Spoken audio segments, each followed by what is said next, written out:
In a forgotten corner of the city, Liam's bakery was a small beacon of warmth. He was a young baker, drowning in his late father's debt, but he had a secret ritual. Every morning before baking his first loaf, he would write a small, anonymous note of hope. "You are stronger than you think. This too shall pass. Someone believes in you," and tuck it inside one random loaf. It was a small, silent act of kindness, a message in a bottle, sent out into a sea of lonely people. One cold evening, a black car pulled up. A woman in a designer coat, her face a mask of profound, empty sadness, bought the last loaf of bread.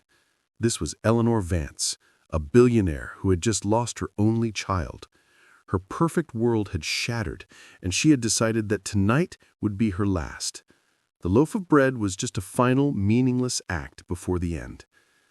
Back in her sterile penthouse, she sat alone, the city lights twinkling below like a world she no longer belonged to. She broke the bread not to eat, but just as something to do with her hands. A small, folded piece of paper fell out. She almost threw it away, but something made her open it. The note, in simple, heartfelt handwriting, said, "Your story isn't over yet." The words, so simple, so direct, broke through her wall of grief.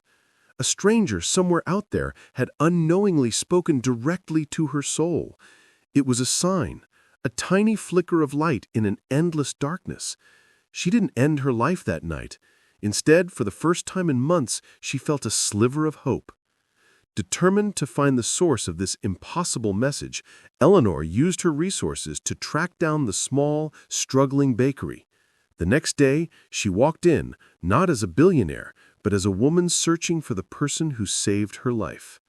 She saw Liam, his face tired but his eyes kind, writing another note. She bought a loaf and found the message, "Your kindness can change the world." Eleanor finally spoke, her voice trembling. "Your note, it saved me." Liam looked up, confused and stunned. That day, Eleanor didn't just thank him.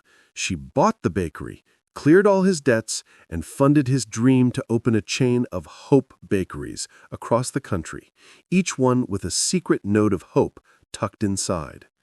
Liam, the poor baker, learned that his small, secret acts of kindness weren't silent at all. They were a lifeline, powerful enough to save a life he never knew was drowning.